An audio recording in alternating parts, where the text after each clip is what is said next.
And that was caught on stream. I love it. All right, guys, welcome back, and we God have the damn audio it. issues fixed now. So once again, we have, like I said, we got myself, we got Luke, we got HD, and joining us in the booth for a Hi. second attempt at more than just hi.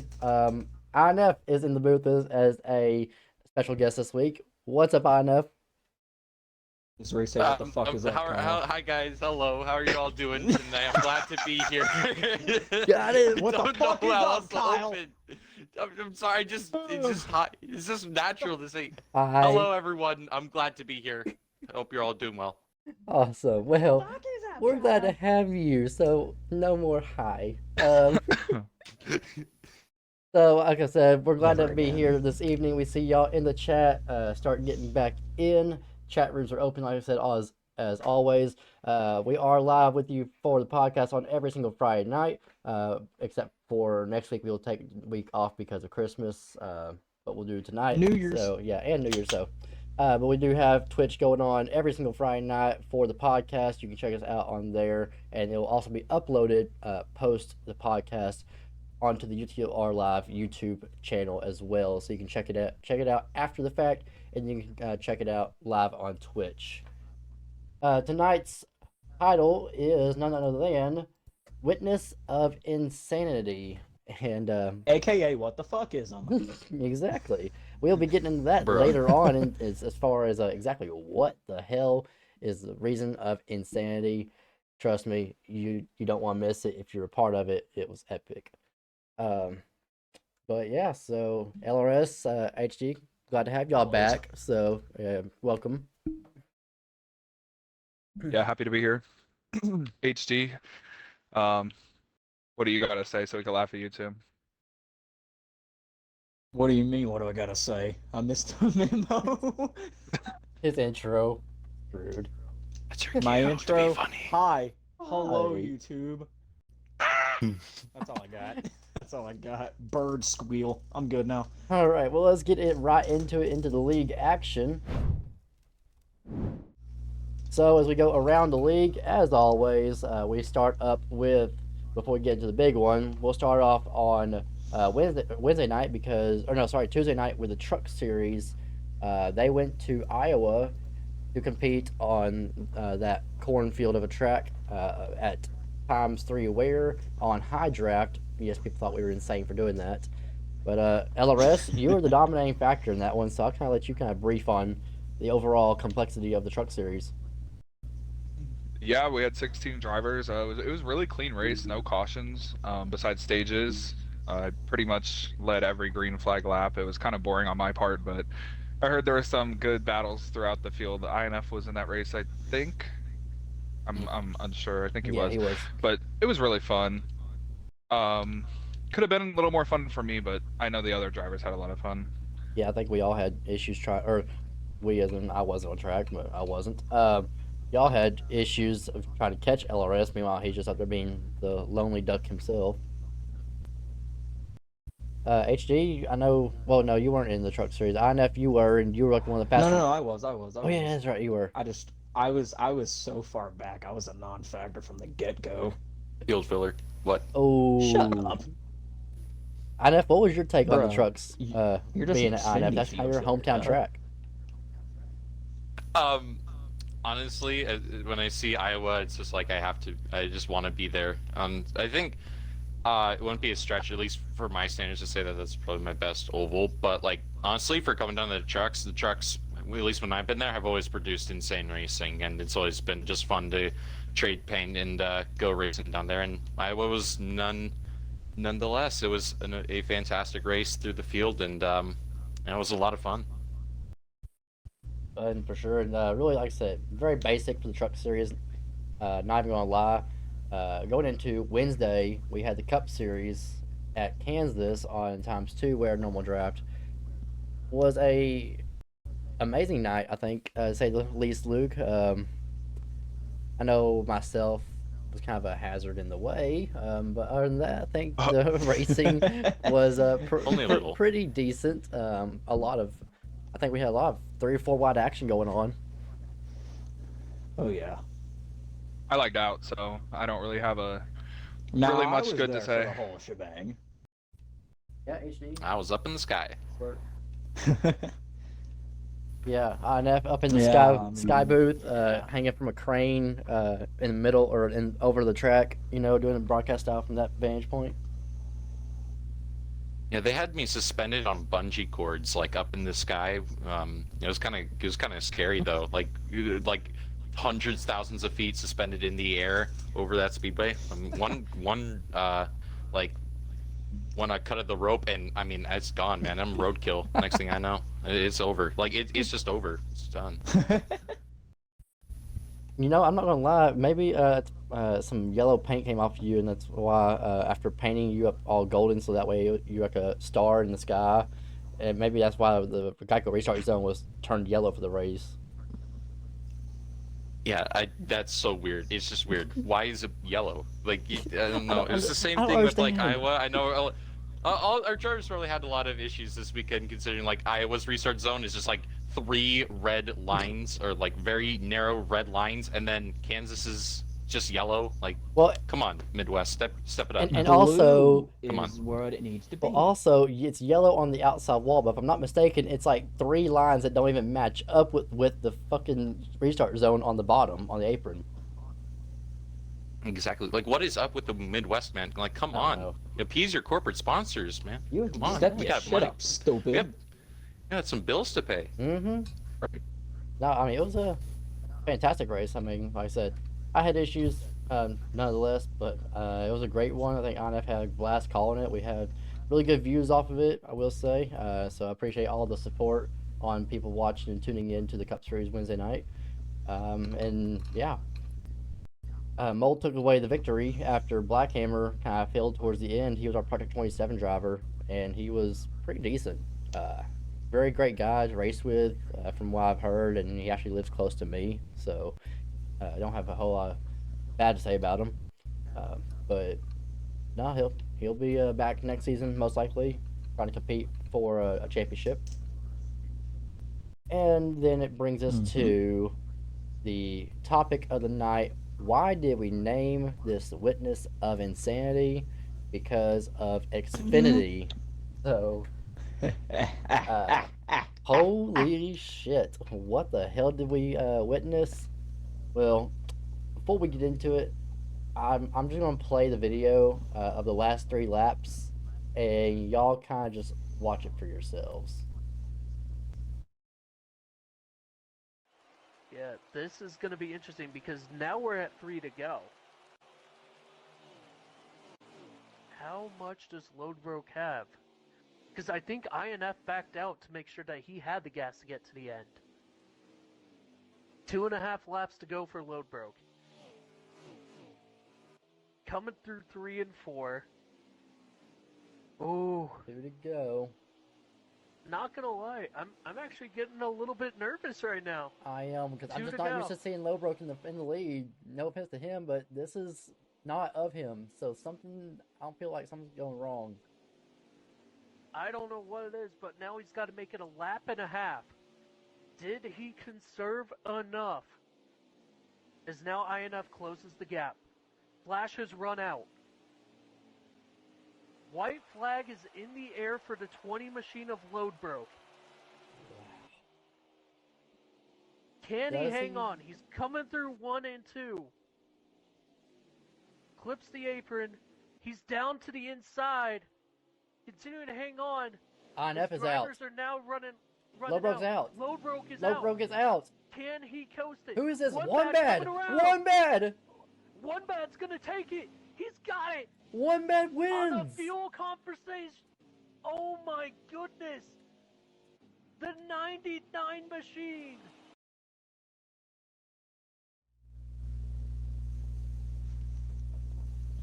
Alrighty, and yeah, y'all saw that pretty much for yourselves.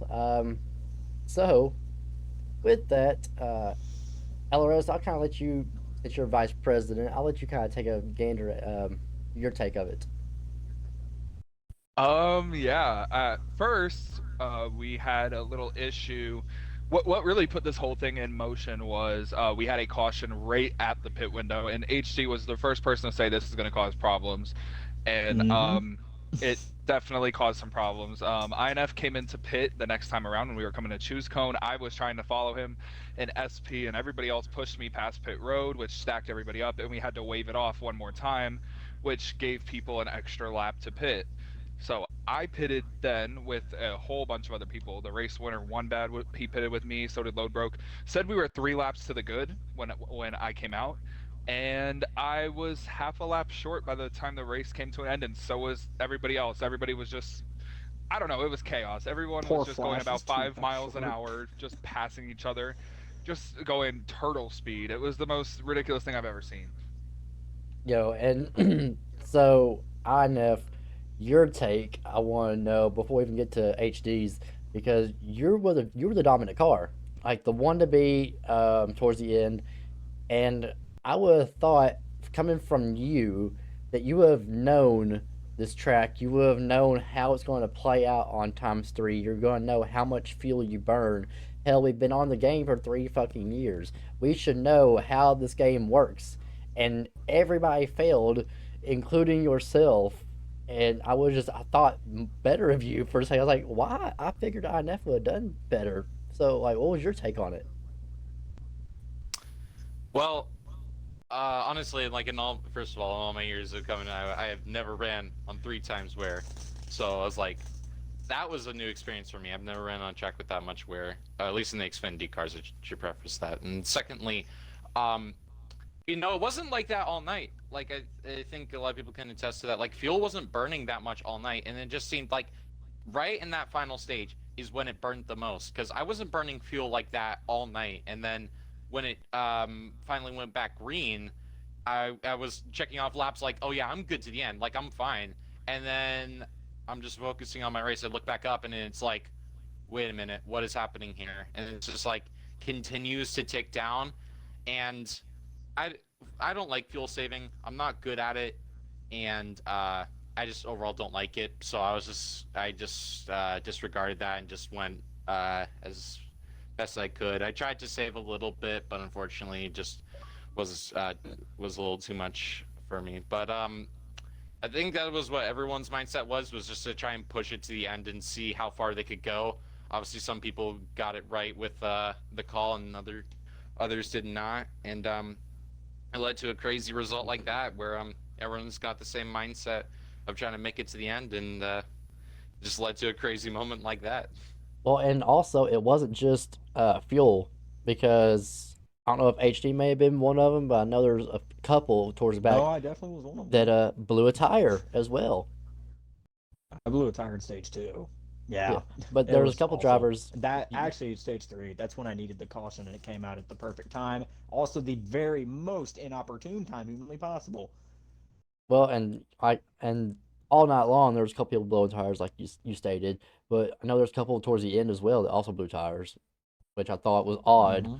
And then on top of fuel, like I said, who would have thought, for all y'all viewers out there, and I see one bad saying, love it, yes, sir. Kenny, I will highlight him for a second. Kenny came from, what would you say, like, actually, like 15th, 15th 15th, to second in 15th. 17 seconds. I shit you So pretty not. much one This lap. man, One when lap. this man passed me, he was in like 14th place, and I was already out. This motherfucker says, Morty, get the fuck out of the way, and just drives his ass to the second slot. And I was so baffled and so proud of him at the same time that I couldn't say any words. I couldn't say a word. I just sat there, mouth agape, sipping my sweet tea. It was dribbling out of the lips. The sweet tea was dribbling out of the lips onto the carpet. I had to clean it last night. It was bad, It's like, but it was and funny once nonetheless. once he got his bearings, like yelling at me, he's like, "Get, I'm gonna pass you." He's like, he's trying to Get get by me. fucking While Yeah, and he's like, and we were still both trying lose. to race each other while we're out of gas. All I was like, I night barely beat long. him. I stayed up for 2 hours thinking, damn, maybe I could have went into pit road and passed him. Damn. Damn. I could have just went into pit road and passed him. Oh, Damn. that would have been so. I didn't even think about that until Oh. now, bro. That would have been Big so brain. smart.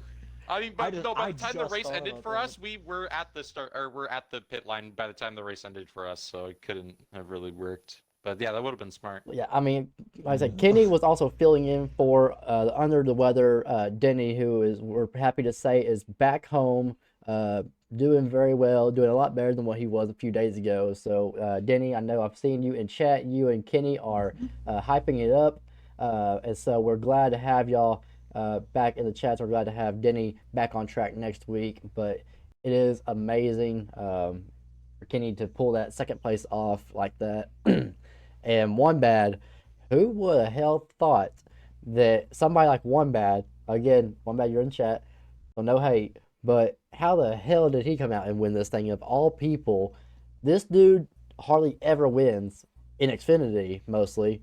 Can't even hardly win in Cup, but, can't win in Xfinity and pulls off this miracle win out of nowhere. I sent him to the shadow room in stage 2, and he took that shit personally. I think he did. I sent him to the shadow room, and then he said, "All right, I got you. I'll go out and win this shit. Fuck it. If I can't win it, if I can't win it, no one can. But damn it, I want it." Well, and he also said after the race, he told me, he's like, dude, I had a whole lap more than everybody else. Like, by the time he crossed the finish line, he still had a whole nother lap to go on fuel before he was out. But he also, on that last pit stop that we were watching on the stream, he actually stayed out. And people were confused for a second. We had to talk with the drivers after the race was over in the chat. But he stayed out when pits were open. He stayed out and then came in the next lap, saving a lap of fuel. So that could have played a factor. Definitely. I just saw like we were coming to green. I said, okay, we're dead even on fuel. I can save a little bit. And then I see 10 laps to go. I'm at 9 laps of fuel. I said, oh, you're shitting me. Yeah. I said, say it ain't so. Well, at that point, Me, you're INF, done. Load Fuel broke. strap. Everyone in the top 5 was thinking, how the hell do we manage to save fuel when you burn a little more per lap? Mm-hmm. Poor Flash ran out coming to 2 laps to go, and then I just see that little 22 car just puttering 2 laps down to the line. Poor guy. I kind of feel bad for him. Evil fuel strategy. Evil fuel strategy. Well, and like with the results, like I said, one bad ended up winning. Kenny finished second, and Low Broke finishes third. Like at the end of it, me and Ian were in the booth, and we just were like jaw drops, thinking, "What the hell kind of top 3 do we have? We got fucking The One top 3 was Bad." potentially looking like INF, maybe LRS, and either I'd say myself or Load Broke. So- And what is the top 3? One Bad, Kenny, Well, Load Broke's and still Low in the top Broke. 3. Shout out Drake with the 4th place. Yeah. I think it was Drake with Yeah, the 4th place, right? shout out Drake. Drake's been on a good run the last couple weeks. Let's not Bro, forget that. All right, I want to put it out there. Let's Drake's had a good run the last couple weeks. let's hold up. Let's also put this out there. Because of all the wildness that did happen, here were the results. Drake got 4th. Ham Wallet got 5th. SP ended up How about 6th. that, Tater Tot finished 7th. my boy? And then Deport got 8th. LRS was the first car a lap down in 9th. Here comes Mr. J in 10th. INF finished 11th. HD finished 12th, trying to beat him. Flash Flash finished 13th, and they were all a lap down and then just did not finish the race. Was Dusty Stud in 14th and Red Hawk in 15th. Shout out to Mr. J for beating me. I gotta give you credit. Shout out Mr. J. Those crazy Shout results. Shout out SS Greenlight for the 5th, 6th at Kansas last week too. By the way, Yes. Shout out SS Greenlight. Don't sleep on us. We're coming. Well, I don't know where, but we're coming. I'm sleeping all day long on that one then. I'm sleeping on sleep. you in the Cup Series then for the end of time. Oh man, that's so nice. That's fucked up, bitch. Whatever. I would snooze on me too. I would get a pillow, blanket, and a heating pad set out for you every race, just so you can sleep soundly. Yeah. I would rather take a plunge in the ice bath in the Swiss Alps than trust myself to win a race in NASCAR. Bro, Doesn't sound bad though. I came from being a Final Four possibility or a potential Final Four contender last season, and this year, my best finish is 9th. I'm depressed right now, to say the least. Even I have a better finish than you. I finished 7th at My Daytona. best finish is 9th. I am fucking depressed at My- this point. Without lagging out this season, though, my best finish or worst finish, sorry, is 7th at Bristol Dirt. I hate you. My best finish is 0. Hey, that's the best finish ever. Mid-ass. Owned. Can't even qualify. Mid as hell. Bro, I bro, better finish than you. Yeah, What do you mean? yeah. I'm ahead of the curve. I'm ahead of the Hey curve. now, I'm you don't ahead have a of the curve, 7th bro. place at Daytona. You don't have a 7th at Daytona. Get better. Bro, okay. Listen. In the words of Mr. Bubbles, Mickey Mouse super Stitch, we're speedways getting don't off count the in my subject. dictionary, bro. In the words of Mr. Bubbles, we're getting off the subject. We're Well, getting off the subject here. With that, I do want to say we do look forward to the races coming up after the Christmas break. We do have trucks are off next week. They'll return in 2024. The Cup Series will also return in 2024, and then Xfinity returns next week. They're the only series racing at Chicagoland High Draft ×2. So that will be a fun race y'all want to tune into again. That'll be held on UTLR Live. Y'all can check that out next Thursday night at 9 o'clock Eastern, 8 o'clock Central for a fun, thrilled show. And then after the break is over, our Project 27 driver is Meso Claps. So Meso. Meso comes in. Mason! He comes in to compete at Martinsville. Sorry, Molesville. Oh no. Um, Oh no. If y'all don't know, it's an Oh, inside joke, but no. Moleville, Mole in the Hole is our no. only winning driver at Martinsville. Nobody else, well, except for one driver who doesn't race Cole with us the Mole in the anymore. Hole. Clean. Has Clean in That Cup Series? stupid idiot. I That feel like it was stupid idiot. clean, wasn't it? I don't know. It was Trip. Trip. Trip won. Oh, that's. I fucking Trip guy. won. Yeah. I remember that guy. So I despise that guy. That guy's a lot that guy's do. a tool. A lot Hey, of man, guys do. all I'm saying is, I used to have a world record at that track. So on your heads, boom. And Boom, Moles roasted. No. Every time I broadcasted, he's won. Every time I broadcasted at Burnsville, he's won there. Yeah, So. Mole is dominant, so Yeah. we call it Molesville at this point because the dude goes out and gets the pole and dominates and wins. So there is no catching him. So Bolville. we're hoping that changes next this year because I'm like the only one between me, LRS, and SP that does a pick before the season starts, and I'm like the only one out that said, you know what, Mole's not winning this year. I don't care who wins, but he's not winning. And y'all said, go suck it, because he is. It's gonna be me. It's not gonna be me. I'm gonna finish like 17th. We all know you're going to suck ass. Fuel jet merchant. How about you fuel jet my ass, buddy? I think I'm good. You want him to do what to your ass? I think You I'm. wanna do what in my app? Dude, that's gross. Whoa. I just realized what I said. This dude. No, hold on. Can we get This a is pause? a Can we pause that? Can we get a This pause is a here? pause, rewind, delete the footage, and throw it into the fucking Swiss Alps and bury it to never be seen again. What do you have with the Swiss Alps today? The Swiss You Alps wanna are go there? cool, okay? Cool. I'm just. What's the sudden interest? You want to go there? Want to go backpack? You want to go backpacking up the mountains? What are you even saying? Fuck. It's a general invitation.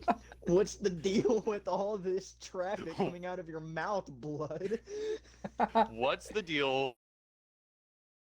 Well, You're gonna say it? Traffic is crazy. What's the deal with airplane food? Oh, that's not what. Okay, I was good. Getting off the subject. Oh. What's with all this traffic we're having? Why do you say airplane food? airplane food. That could be a whole different Well, no. conversation. Okay, let's. I know there's some good that's about to come up because I'm about to introduce it. But we're going to go moving on to our next topic, and that is the motorsport. Ooh. So we're going to motorsports. Y'all know this is kind of newer. We're used to doing just NASCAR, but we are feeling into all types of motorsports. So we do have to say the least, an interesting lineup of motorsports topics to discuss this evening. But before we get to that, LRS, you got something regarding the NFL and, to say the least, Brock Purdy. So I'll let you have the I floor. want to chime in on this if I get the chance to. I wanna Yes, chime in on this. Brock Priest. All right, let's talk about Brock Priest. Shut up. last Brock week, Priest. HD said on the broadcast that Brock Purdy is not a deserving MVP candidate. I So don't. first, I want to hear who HD thinks is deserving. Obviously, I think he's going to say CMC or Tyreek Hill. Okay. So here's my MVP candidates who I believe are deserving. I don't care about their position. This is just me. Obviously, Lamar Jackson. Call me crazy. Lamar Jackson. You take Lamar Jackson off the Ravens, they are a taxi squad. They are a travesty. They are worse than the Carolina Panthers. They are probably as good as Wake Forest's football team. Christian McCaffrey, Tyreek Hill. And you know what? I say, why is it wrong to have a defensive player in the MVP voting? Isn't there somebody that's like 20 sacks this year or something like that? Somebody's got close to 20 sacks. Who's it? TJ Watt? I think if you're going to go with a DJ defensive Watt player, has you'd 16 have to think sacks. you'd have to think about Deron Bland. I mean, Deron Bland gets burned in coverage. He gets interceptions, cool, but he got his ass kicked by a couple good receivers. So you're trying to say By he's like Niners, Quandre especially. Diggs here? You trying to say he's like Quandre Diggs from last season? No, he's like Trayvon Diggs actually. Or Trayvon Diggs, He's- excuse me. I got them Yeah, confused. yeah, he's like Trayvon Diggs. But yeah, I think I think Brock Purdy can be an MVP candidate. If he beats the Ravens, he's propelling himself way up the list. I'm not moved. When you have that powerful of an offense, 9 times out of 10 you should be able to succeed. Granted, Jimmy Garoppolo couldn't succeed.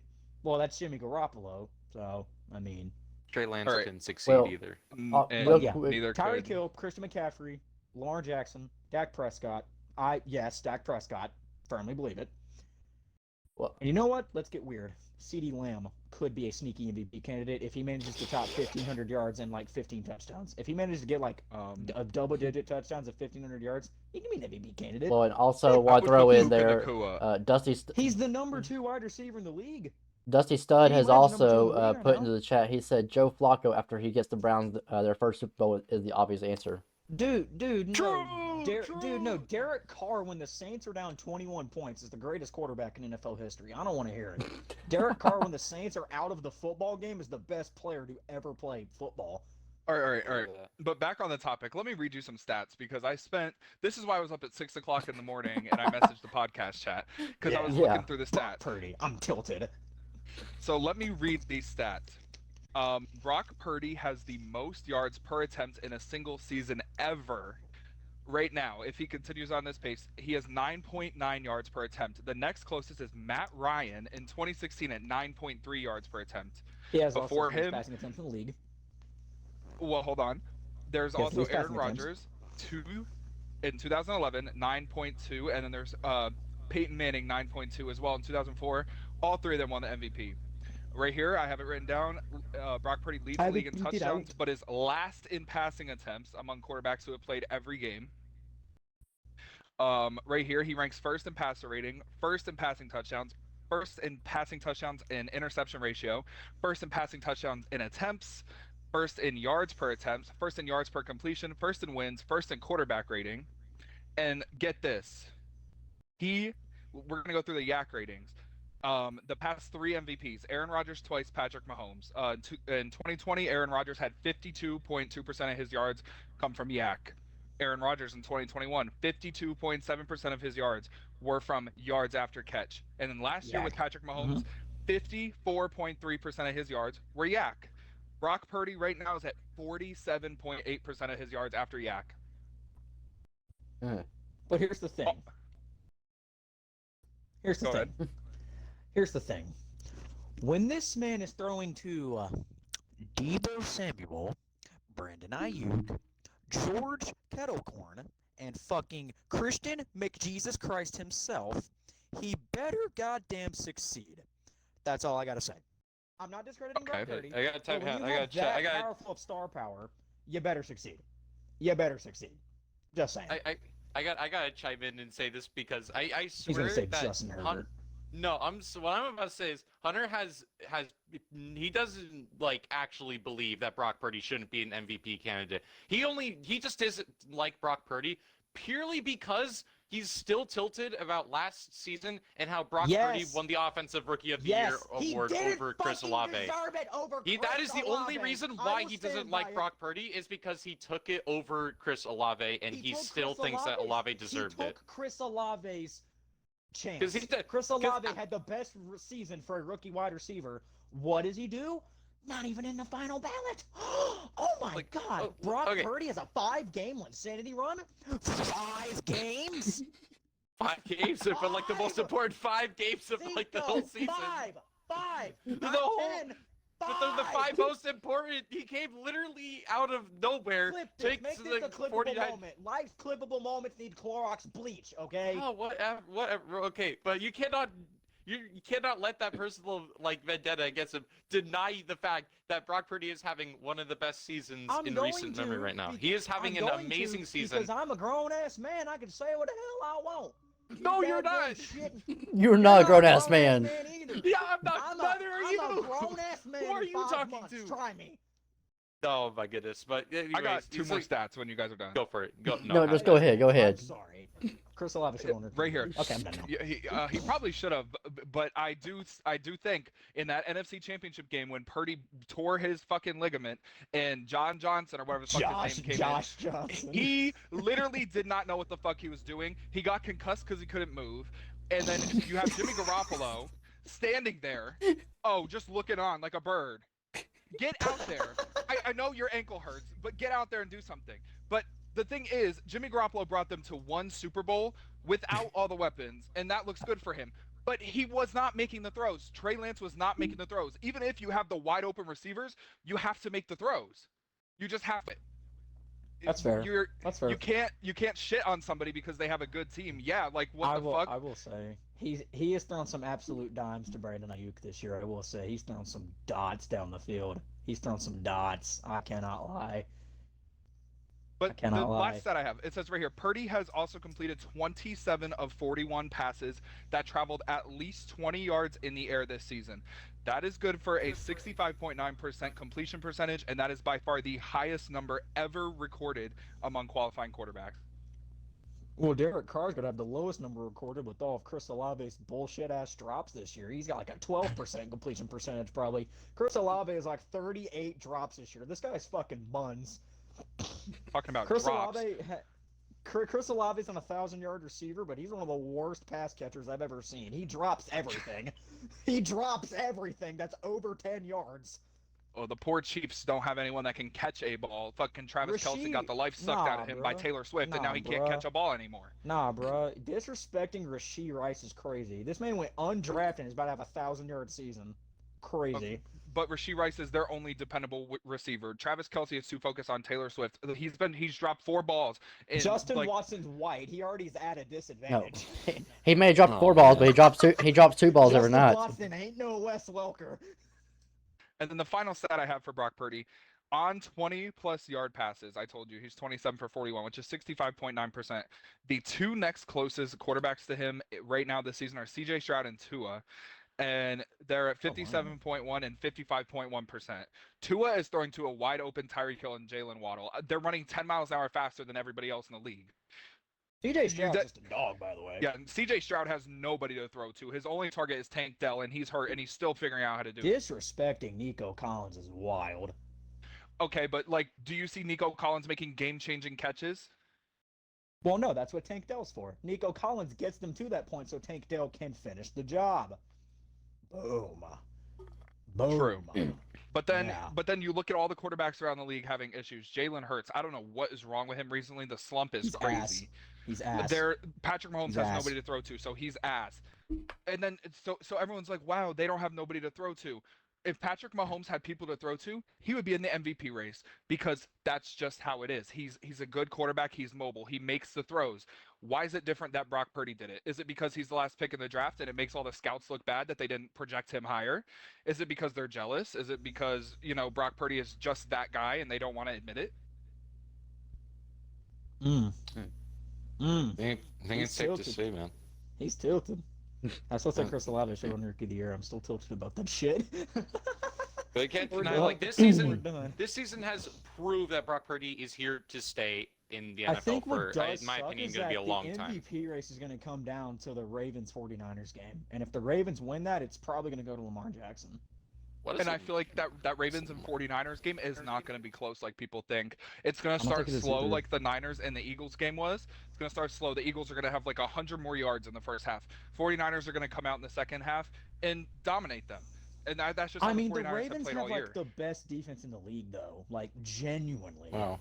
the best defense in the league by far.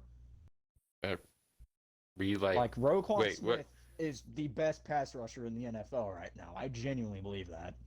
Like, So I know Roquan Mole is Smith is going to the watch his best back. middle linebacker in the league. I was like, so. wow, wow, okay. It was like, wow, the shade thrown to a lot of like of these players are kind of crazy. I know Mole is going to watch this back. You look at the Browns. I think they have one of the best defenses in the league. They're really Their hurt, offense is incompetent. but yeah, their offense But that is not doesn't that good. that doesn't This that is doesn't why take away you the fact that don't their sign. defense is This is awesome. why you don't sign a massage therapist to $200 million. I'm sorry. You don't do it. You don't do it. And he gets hurt every other play. You see, This like, is why you stick with Joey Flacco, the goat you himself. see He's HD's never gonna quarterback quit on the playing. Saints. Derek Carr gets hurt every single fucking play He's and still been goes out there and injured toughs it out. every game this year. He is Deshaun playing Watson through 4 fell on his rib shoulder. fractures. And said, "I need a massage." We need Derek to put Carr's in a Jameis. dog, though. He's Put in he- Jameis. No. We He's want playing through Jameis. He's playing through 4 rib fractures, a ripped ligament in his arm.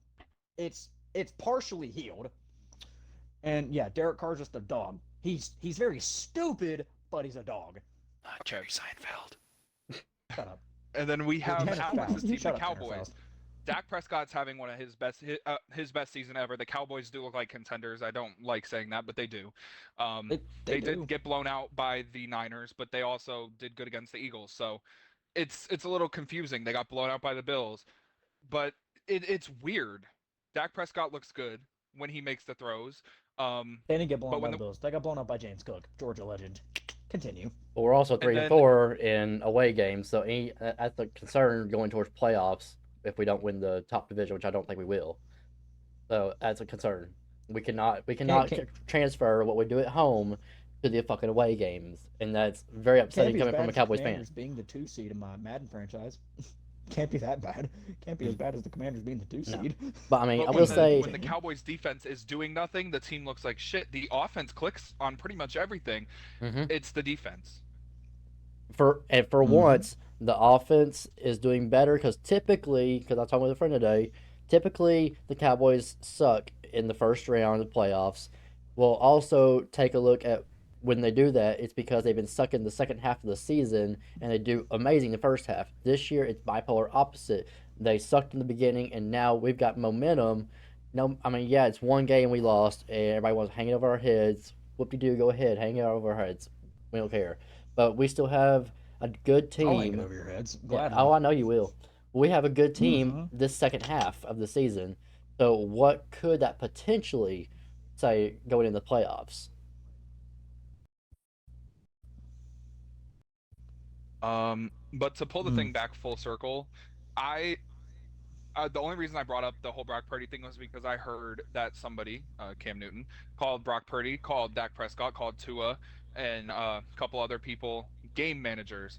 Um, is Jimmy Garoppolo a game manager? Because I think he is a game manager. He was Jimmy there Garoppolo making was the a fucking throws. bench warmer. He should Mid. be a bench warmer, but he was in Mid. with the Niners making the throws. Nothing he did was spectacular. He would stand in the pocket like he was fucking Tom Brady's statue and not move when he was getting pressured, and he'd get sacked and he'd get hurt. Brock Purdy is not a game manager. Yes, he makes the throws he has to, but then he scrambles and then he gets the ball to where it needs to be. He'll run like you saw that play with where he threw it to or he shoveled it to Christian McCaffrey on the first play, and they ran all the way down the field, fucking 75 yards, and Brock Purdy was right on Christian McCaffrey's ass. Brandon Jimmy Ayuk Garoppolo- delivered a mean ass block too. Right. Jimmy Garoppolo could not do that. Trey Lance could Hell not do no. that. The thing about Trey Lance, we spent so many first round picks to get him and then just shipped him off for a fourth to Dallas, and Dallas is probably never going to use him because Dak is showing that he's actually worth it. Besides, Cooper Rush is Unfortunately. better. Cooper is better than Trey Lance right now. Mm-hmm. And that's why, like Luke said, we won't ever use Trey Lance. I mean, we got him. We won't ever use him. But Poor Trey well, Lance. I think it's Fuck about the Trey time Lance. to move on to our motorsports. We do have a lot to talk about over in the motorsports section. Oh yeah. So back to the world of motorsports. Our first topic is an interesting one, and that is not a lot of people have talked about it, but Trackhouse starting a MotoGP.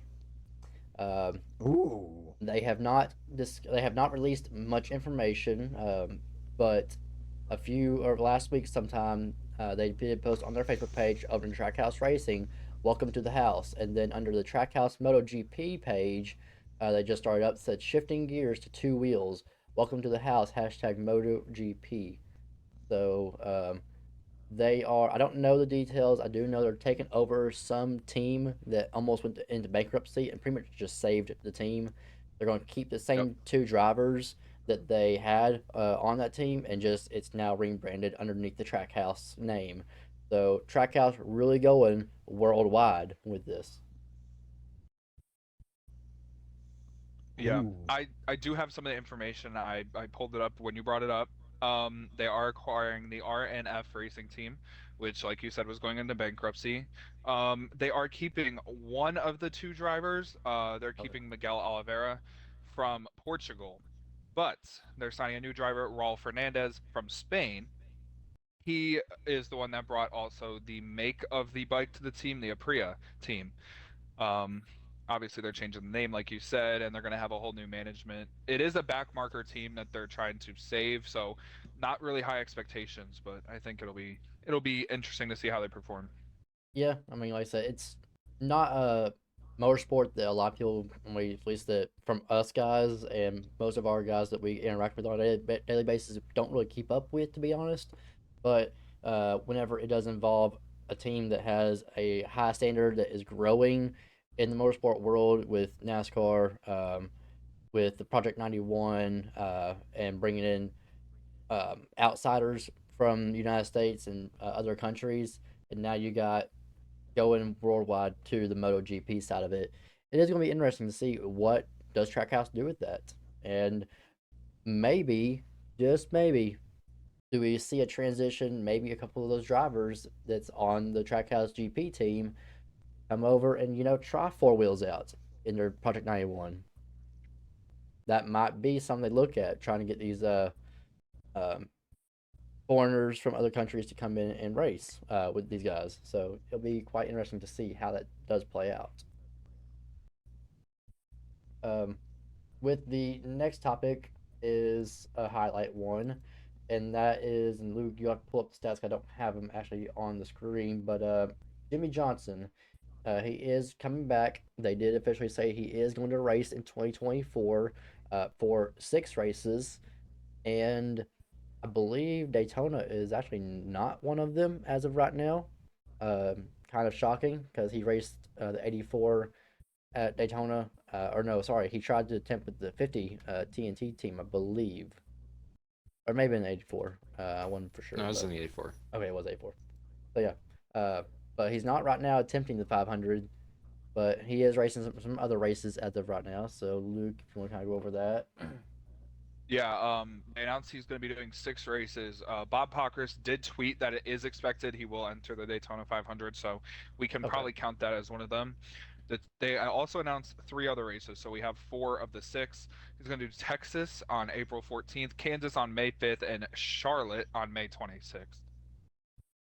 And that'll be the Coco 600, right? Yeah. Yeah. Now, on FHD, y'all can have some input on this one. What y'all think about it? Um, Cool. yeah, I think Yeah. for Jimmy, this is definitely an interesting point. Obviously, um, his team, Legacy Motor Club's going through a kind of a transitional period right now. They're trying to rebuild, in a sense, with their big shift to Toyota, with their now backing from TRD and picking up their driver John Nemechek coming back Mm-hmm. up from the Xfinity Series.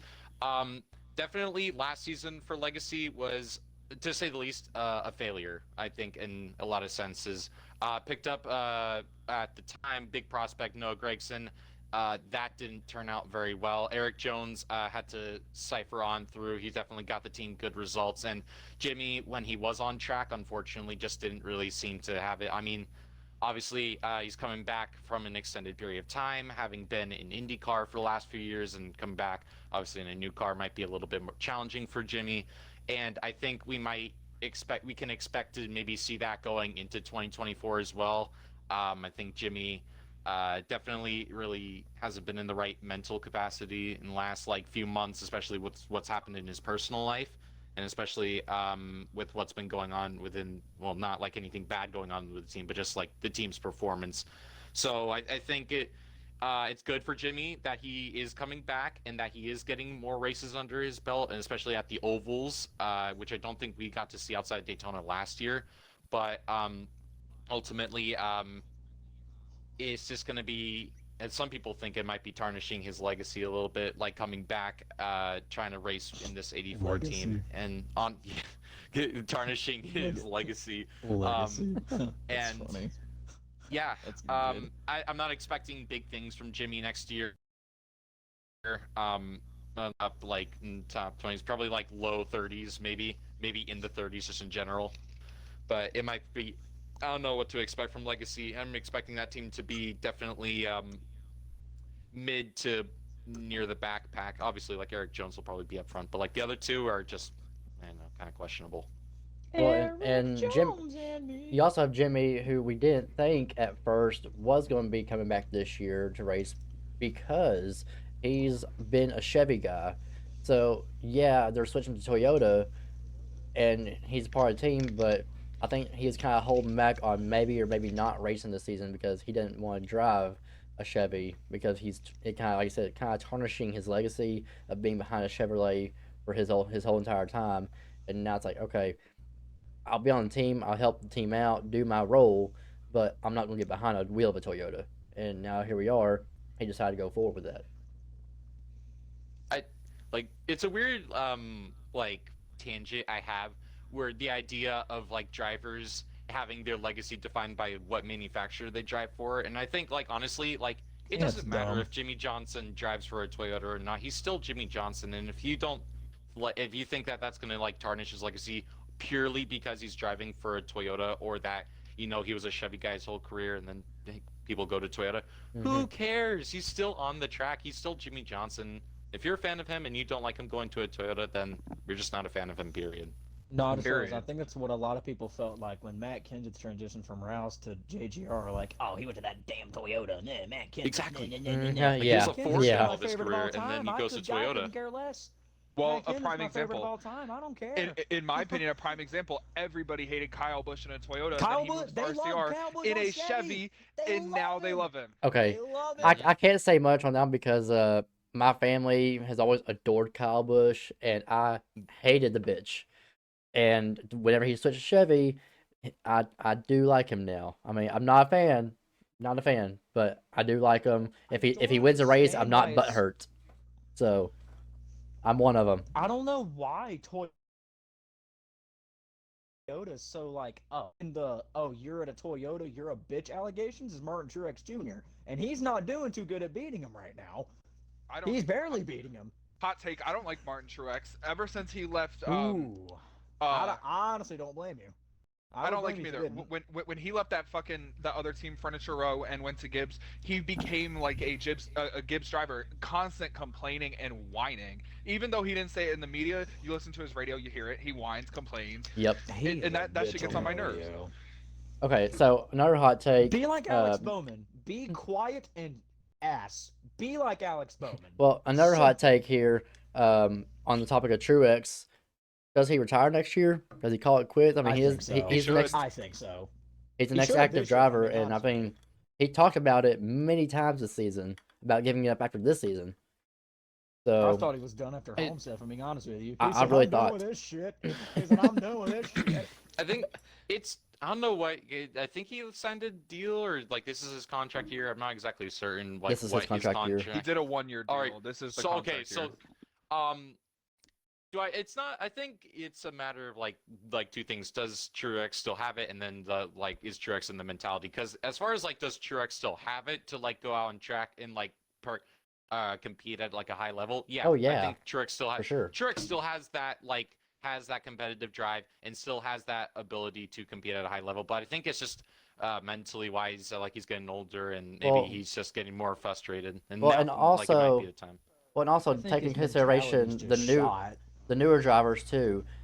I For me personally, I wouldn't want to go out into retirement after the new guys are continuing to beat me year after year. Like I want to go out on a high note, and I feel like he's starting to become not the top tier driver that we've known for the last few years. Being in the Final Four every year, winning races, being Martin Monday on any type of race that ends on Monday, he ends up winning and dominating. But I think go out on a high note while you have it, while you're still competitive like Harvick did. Harvick was still somewhat mid, but I think Truex is better on track as versus Harvick. I So mean, I just still think that SHR just poured all their assets into Harvick and just said, "Hey, we got to give this man a great finale show." no, Like, they It poured all wasn't their even like assets I Harvick's into Tony season was that Stewart crazy.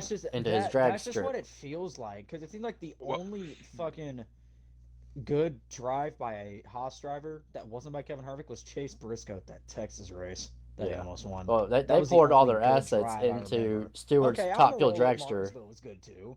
Almirola was good well, at Martinsville too. yeah, he was, and Priest was good at some tracks too. He He's good at was. But Daytona. it should also be noted that all of his SHR drivers outside of Harvick won at least a uh like legit race outside of like the Cup Series this season. Like Almirola won obviously in the Xfinity Series. Ryan Preece was doing amazing outside of NASCAR and amazing in the lower series. And then Chase Briscoe was, I mean, he was doing something. And then I think he no, Cold I think he mustard won like won an the ARCA. chip. Yeah, Ryan Preece won like an ARCA race. Chase Briscoe I think won an ARCA race too. But I think and he then did. obviously the lower divisions were awesome. But it was just like Harvick was the Obviously, only we person know that didn't win Cold anything Mustard this year. won. It seems like out of the entire Haas camp, Harvick was the only one that didn't really do anything No, he in didn't win. terms of Like the he grand scheme of the motorsport world. He didn't like do much of anything. This man got a seventh place at Phoenix and said, "All right, I'm done. I'm done with this shit. I'm out of here." Hmm. Well, Could have won I that wanted race to still, I add to believe. Alex's Should have won point, that race. go out on top. Harvick, I guess, kind of going out on top. He went out when he could still, I guess, make the playoffs and potentially win a race. It's why I didn't like Carl Edwards, but I respected him. He Wow. he wrecked himself. He walked over to Joey Logano's crew chief, shook his hand. You never saw him again. And go win He the was damn done. thing. Yep. And he was done. You never saw him again. In the almost maybe the middle towards the end of his prime, he was winning. He was in the championship four, and you never saw him again. If Hmm. And he I won the respect chip, that. he would have still been racing. I feel like. I'm gonna be honest. If he won the chip, he might have still raced another couple years. that's a big Oh If yeah. what he if wins the like for champ, another day. here's a weird butterfly effect to take into account. If Carl Edwards wins the championship that year, I don't think we ever see Martin Truex go to Gibbs. You I never see don't. Suarez either. You never Yep. see Suarez. You never see Truex. And think Edwards about what stays that there would till do. like 2019, 2020. That would fuck up NASCAR history No, but drastically. think about what Think, that would do for the think career of about it. Daniel Suarez. There may be an Yes. off chance to where like so many things can happen. Junior doesn't have to retire early because of injury. Like think about it. It's very weird how one event changes the entire course of like Yeah. No seat for a Bowman. history. Then Jimmy wouldn't No retire. seat for Bowman wouldn't go to Bowman. a seat. Bowman wouldn't go to a Jimmy seat. Johnson's not a seven-time champion. Daniel Suarez gets more Boom. time to develop down in the lower series instead of getting brushed Daniel up last Suarez minute. might be a two-time Xfinity champ. He might. I mean, He might have won yeah, back to like back. Suarez Could would have have had gone to another Toyota would have team. had more experience because that's what I feel like Carl Edwards leaving, the Daniel Suarez was not ready to make that jump. Even though he did, granted, people will say it's like he came off the championship like ready to go, but I mean it's a 3-win season, wasn't like I still think crazy, and Alex then Bowman would have he got wasn't I ready just don't like think mentally to injury. go up there. He didn't have like any like cup practice, any like testing, no like part-time drives in the season. Yeah, they just sent him right in there with like it's just like all They right, just threw him into the fire and said, "Good damage luck, bud. control, Good damage luck, control. bud." Yeah, it's just weird how one event that didn't happen, where if it did happen, the Pretty course crazy. of racing history has changed. Like we Well, don't see Kyle Busch Alex is, Bowman. you I know, think. I feel like genuinely Kyle don't Busch think has Alex left out a lot Bowman in that is in the statement Cup too, Series right or now. in that. I don't. Kyle Busch has left out a lot in that conversation too, because he was the fourth member of that championship for, and it's like, what would He a was, third title do dude. for He Kyle was, Busch? dude. He was on Truex's, not Truex, but Edwards' ass too. Like they were going bar to bar like in the last 20 laps. Then the caution came out, and then Joseph did his thing. Joseph and With that one, we're actually going Carl to did their shenanigans. move on to our Mhm. last conversation of the night because we are getting crunched on time. We still have one more segment to get done and out of the way. Indeed. And that is the hottest one right now, I think, as we have part of an announcement of it, and that is who is taking that damn 16 car full time in the Cup Series. It is one of the most. It's the highest ranked car that has yet to be filled, and it has NASCAR and a lot of drivers pondering on what the hell is going on over at Colleague. We've got Okay. AJ Allmendinger full time, or not sorry, full time in Xfinity Series, but he is going to be racing the car in Daytona and attempting to make it. But the rest of the season is up in the air. I don't think that 16 is going to be a part-time car. I don't. I It don't would feel have like to it be, would in my opinion. I mean, we've seen Josh Williams do Cup races before. I think it was in the '78. It was a Yeah. part-time in like 2020 or something, wasn't it? Or was that in the Xfinity Series? They No, had that a was part-time car. Xfinity. Yeah, Xfinity had a part-time car. I think with Allmendinger getting the nod to go for the open car, or not, I don't think it's open car, but like trying to qualify it in for the 500, I think that kind of sells a sign from Colleague Racing saying that it might end up just being a part-time car, like swapped around like it was Do last, you well, think? not Do you like 2 think seasons maybe ago. Colleague, like this is weird to consider? You think maybe Colleague taps like a JG, not like not a JGR, but like a JRM driver to maybe do like a couple races to fill the slot, or are they just gonna have it appear sporadically? I It's think like it's gonna race some races, it's not gonna race others. I think it's best for them if they have it just appear sporadically. I think. Well, see, I think, it'd be I better. think it's 'Cause going to be a. trying to have drivers fill out the full schedule. I don't think it's a good idea. I think that maybe that might happen though. They're just trying to figure out all their drivers are going to have, and that's why it's being held off. Is because they're trying to figure out their driver lineup, and there's going to be a full time car for the season, just spread out Yeah, across and multiple drivers. in And my Collins opinion- They have has that their hands charter, full too. with Trackhouse as well with that with SVG coming in as well, so they have their hands full. Yeah, in my opinion, there's a few drivers that come to mind to me that nobody is talking about. Obviously, Josh Williams did short tracks for Live Fast like 2 years ago. He could do that for the 16 car because he's now a full-time Xfinity driver for Colleague. And then you have Van Gisbergen. I feel like he could do the 16 car on road courses, split him with Allmendinger, and you have the regular ovals. They still have who even is in their Xfinity team? Van Gisbergen, Williams, and Allmendinger, right? Allmendinger. No, Yeah, yeah. that's it. Well, okay, Yeah, so you say that just made me think of something. Whenever SVG's deal came out, they said he's doing full time or part time Cup Series with Trackhouse, but they never said that he was going to take back over the 91 for those races. We would think he would because that's kind of his number, even though they're still going to continue the product 91 car. But who's to say? Because they have that deal with Colleague, with him being full time in the 97 car over at Colleague, so why not maybe put SVG in the 16 car at his Cup races, so that allows the 91 car to still be open in case Trackhouse wants to utilize that car for other Like European drivers. like a Raikkonen Yeah. again, maybe. So like Yeah. bring those Or drivers in, maybe even- leave that car yeah. open, so that way Trackhouse has that option to still utilize that car for its purpose. Meanwhile, they're trying to work SVG up to a full time Cup deal eventually. Put him in the 16 car. I was also going to say think- potentially Button, but I think he's still kind of got to deal with Button's- Rick Ware, I believe. Yeah. And then it's like, I don't know what his commitment is, because I think he is also running the full season World Endurance Championship now in LP2, I believe. I think that was recently announced. So yeah, he's definitely going to be out adventuring more. Potentially, when you- maybe if it lines up, if the schedule lines up perfectly, maybe Jordan Taylor for a one-off? Maybe? Jordan Taylor that- has been that would be hinted at. amazing. Jordan Taylor for a one-off, maybe? Oh, I mean, he did you know, last year. Hey, he did it at Coda. Yeah, He did Hey, fine. He did good in yeah. these Xfinity starts too. Oh yeah. yeah, he hadn't been bad. And actually, you know who those teams were for? Poly Racing. Mm-hmm. It Well, should. Oh, go ahead. you go.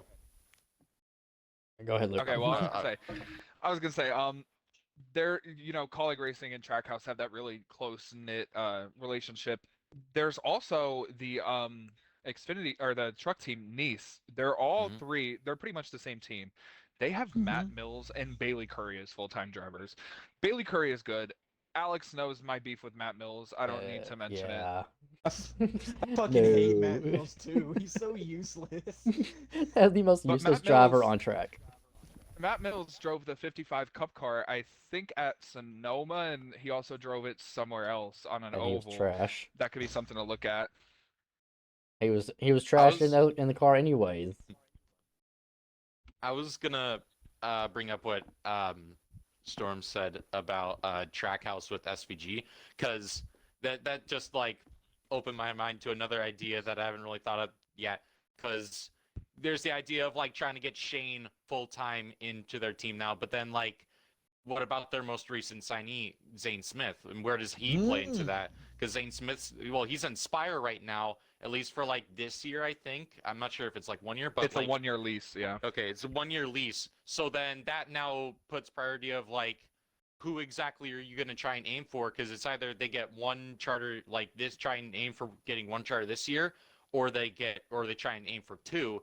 If they only get one, though, who's getting that nod to go into their ride? And honestly, I think Trackhouse is just building very fast, and I I mean, think yeah, that just a lot of speculation. Like Well, they're in what? where are Their they going to third get year those now? charters? well, like I said, Who's going Or to? You know, what? this They're in their is third year now. yes, third I year, think and this I is said Trackhouse is fourth, They're in growing. their actually. fourth. It might be their Think, fourth, yeah. but Trackhouse is Yeah, they're growing kind at a of their fourth. substantial Yeah. rate, and to be honest, it's doing them good. Like they're growing super fast and super quick across all motorsports, and especially NASCAR. But they're doing it the right way. They're going about it the right way, and it's working out for them. Justin Marks is working magic, man. I'll give He him is. credit. For real. Um, Absolutely. the spots where I think they could get charters, it's kind of interesting to me. The Live Fast charter got bought by Spire. Why does Spire need three charters? If they don't think that they're gonna, not be good, they wouldn't have three charters. So what's holding them back? And then you look at Colleague, they're not good in the Cup Series anymore. It's actually weighing down their Xfinity Series program. They could sell one of those charters to Trackhouse. There's the third. We're gonna get the fourth. I don't think there's really anywhere they could get the fourth unless it's from Spire. I mean, they're already leasing Zane Smith over there, and it's a big deal because, like Alex said, Trackhouse is doing the right things. They stole Ford's number one prospect and signed him to a Cup ride in a Chevy. Yep. And not to mention like with the outside attention they brought in, they got that huge sponsorship from Bush Light with Ross Chastain. That's going to be plentiful amounts of Gainbridge. dollar bills in their pocket. Well, and also, yeah, Gamebridge, And Cambridge too. but also take into effect their newest sponsor that just got signed for SVG and for Spire WeatherTech. and that's WeatherTech. Mm-hmm. So he's going to be bringing more funding and On top of what they already have, you got Worldwide Express, UPS might make a return for a one-off. So I mean, I don't know. There's some magic working, like LRS said. There's a lot of magic happening, and a lot of shit happened last year with Trackhouse and their alliance with Colleague throughout the season. As the season went on, good things were happening. So to hear about all this and the season hasn't even started yet, what could that translate into during the season for Colleague and Trackhouse and Spire? Um, well, in my opinion, there's a couple things going on that nobody is talking about. You see, Hocevar gets signed by Spire. I think he is a Spire prospect, but then you have Spire now connected to Trackhouse, and Hocevar is friends with Chastain, and they shared the Worldwide Express sponsorship. And then you see Chastain and Hocevar best friends at Nice. I think Mm-hmm. Hocevar is more of a Trackhouse driver than Spire, and nobody is talking about that. Like, it hasn't been talked about once. Do we And think that there's a slim chance? Like, I hate to cut you off. There might be a slim chance that Hocevar might bounce Suarez in a year or two's time. that's Maybe. yeah, that's what I was getting to because Yeah. read something that was agree with saying that. that Suarez needs to step it up, or he's probably gone. Even though they built the team for him, they might have to move on. That's an open seat, a chartered seat that they could put Zane Smith, Hocevar, or Van Gisbergen in. Yeah, I mean, I, there's a lot of guys battling for only selected spots that we know because me and Luke at one point were gonna play with SP and we are all three talking just about the future of Trackhouse with the direction they're going. If we look at the current teams that are available right now, when their charters in, when will they become available and open up for contract? There's not many options left. So whatever Trackhouse does take is going to be very, very limited. And Chastain has been continuing to perform. Suarez is the underlying problem. If he doesn't step it up, like you said, he may get bounced because there's so many good drivers and prospects that we know at this point Trackhouse is watching and looking at, and will be better beneficial for them more than Suarez ever would be. So it may come down to it, and Suarez is going to have to figure something out. I think what kind of further elevates that is Suarez by all means isn't doing like a quote bad job. Like I mean he got that one win at Sonoma. He got himself in the playoffs in 2022, 2023, a bit of a step off. He was fighting for the playoff spot. He was very close, unfortunately just missed out.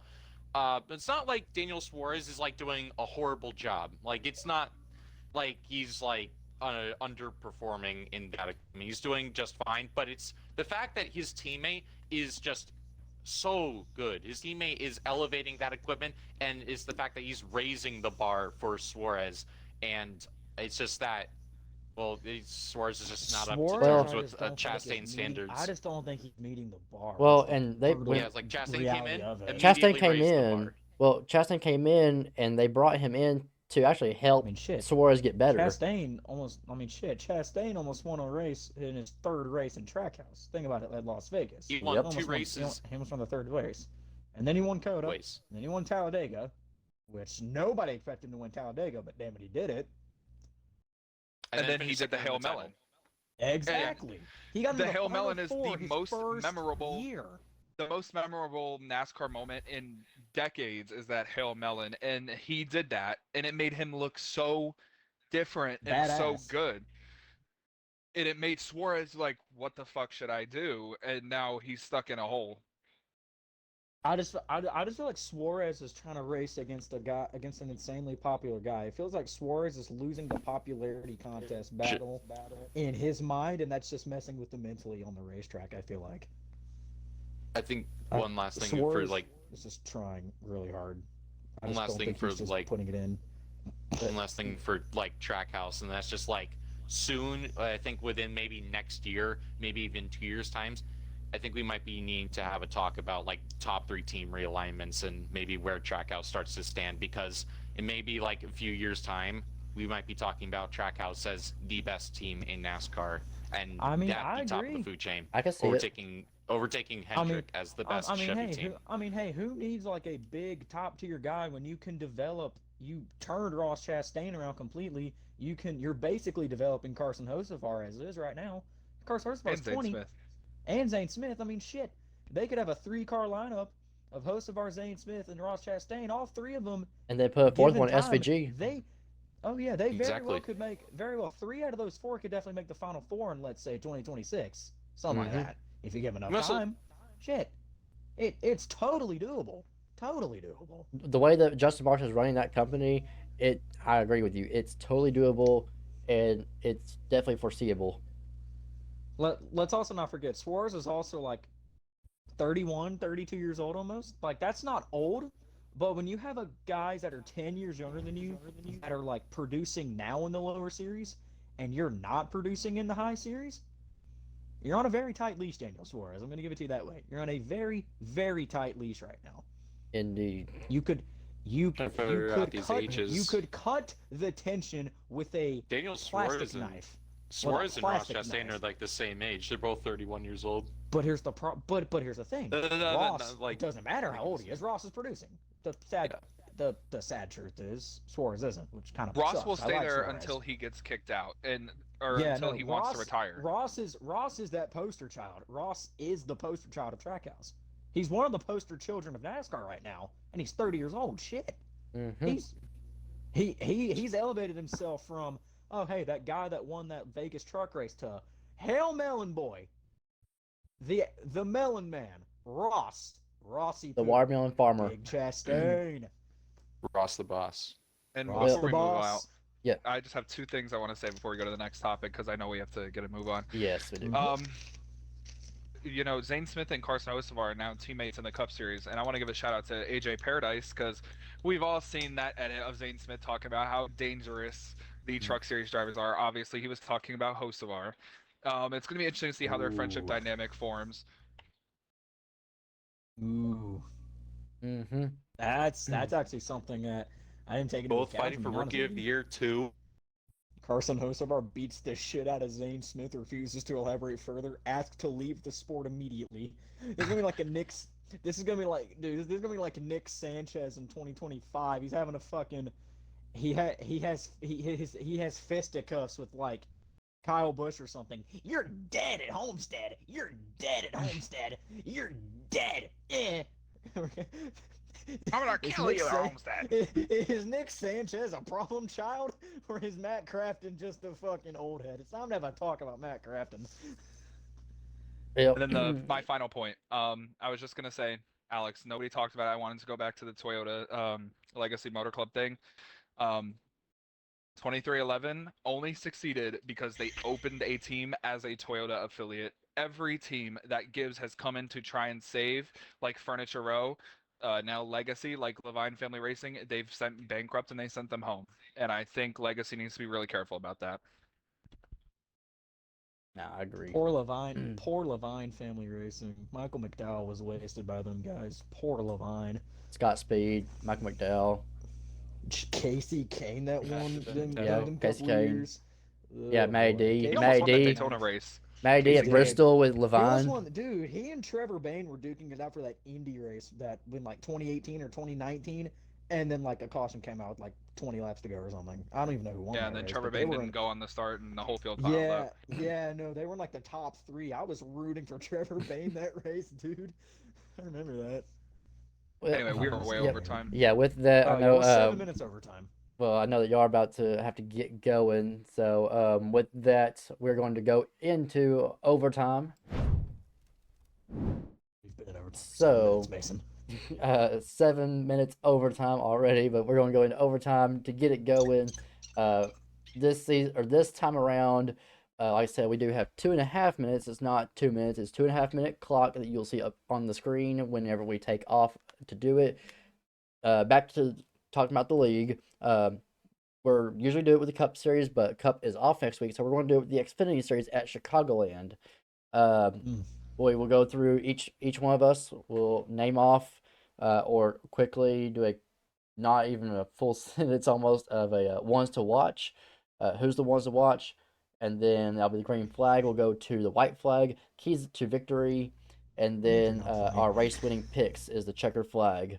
So it'll be very fast paced. We got 2.5 minutes to go between four of us, which is better than 5 of us that was supposed to happen. So let's see if we can get it done. We beat it last time with literally like 1 second, 1 second left. spare. So I yapped too hard. yes, you did. So with did. that, I'm gonna concise. we're going to go after it again. Xfinity Series, Chicagoland. So a new group of drivers that a few drivers may not that we normally don't mention. So here we go. Countdown clock is on the go in 3, 2, 1. Ones to watch. INF start us off. Wants to watch. This is for Chicago, right? Yes. You're just Yes. correct. Go, Okay. go, go, go, go, go, go. Chicago. I believe that. I think D4 Eddie's going to be definitely one to watch. He's really good on the ovals. I think I'm going to be in the field next week, so I'm definitely going to maybe throw something in there, try and give it a shot. But yeah, it'll be a very contested field and high draft. HG. Yeah, you know, man, I think Flash Champ can break through. I think Flash can break through, get that first Xfinity Series win, because he's talented, he's fast, he's been boned a couple times, and obviously, I love Chicagoland. I hate to do this a second week in a row, but I'm gonna go myself. I seem so callous, but I'm sorry. I'm LRS. so callous. I'm gonna go with Drake. He's gonna be a good one to watch on these ovals, especially on high draft. HD as well Ooh. is gonna be one to watch, and our most recent winner, One Bad. And I'm going to go with Dusty Stud. He's been one of the stud classes of the field at certain races. I think Chicagoland's where he gets it done. Going into keys of victory, we have 1 minute left. Go ahead, Anef. Yeah, as per said, a high draft is going to be very crucial, especially at Chicago Lane. Got to stay in the draft, got to stay with them, and then make sure your timer moves correctly and at a track where you can overtake in so many different ways. HG. Either get in the 10 or get the fuck out of the way. Boom. LRS. Yep, keep it on the bottom, keep it in that draft, and you'll be fine. I gotta say, pretty much, just don't let the fuel strategy overtake you with the high draft in play. And race winning picks, INF. Race winning picks, I will go with Dusty Stud. HC. I'm going with Flash. That's my race winner. LRS. I'm going with INF. Ooh. And with 10 seconds left, I'm going to go with, Flash. I think Flash gets it done. Wow, we did it. With 4 We did seconds it left. again. You know when you said my name, you know how much my face just lit up like I was felt like a bitch. I heard my name, I'm like, really? At an oval? like a bitch. I'm like at an oval over a mile long. Dude, I love Chicagoland. That's such a fun track. I'm excited. Such a fun track. It'll be fun indeed. And so with that, that wraps it up here at the UTLR podcast with the Witness of Insanity. Thank you to all of the guys that talked in the chat. We saw you, Ian, One Bad, Kenny, Denny, INF, sadly, Dusty Stud, and Low Broke even made entry. So we thank y'all all for being here. LRS, it was an awesome night once again, having you and HD in the booth as always. We will see SP back next week, hopefully join back in. And I know if we can't thank you enough for what you do in this league and for what you dedicate yourself for, and then being able to join us in tonight. So thank you very much for being our special guest. Absolutely happy to be here and hope I can be back soon. Yes, sir. And with that, again, it's been my pleasure from the UTLR podcast group of guys. Join us next Thursday. Again, Cup and trucks are off for the Christmas holiday, so we wish all your families across the world a very Merry Christmas, Happy Holidays, and we'll be back before New Year's, I promise, so we wish y'all Happy New Year's at that point.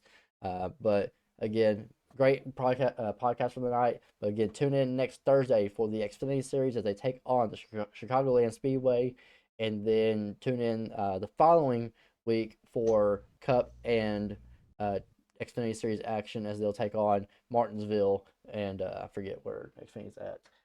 Road America will be the week after. So trucks will not return until 2024. So we'll see y'all at that point. Thank y'all once again and be safe.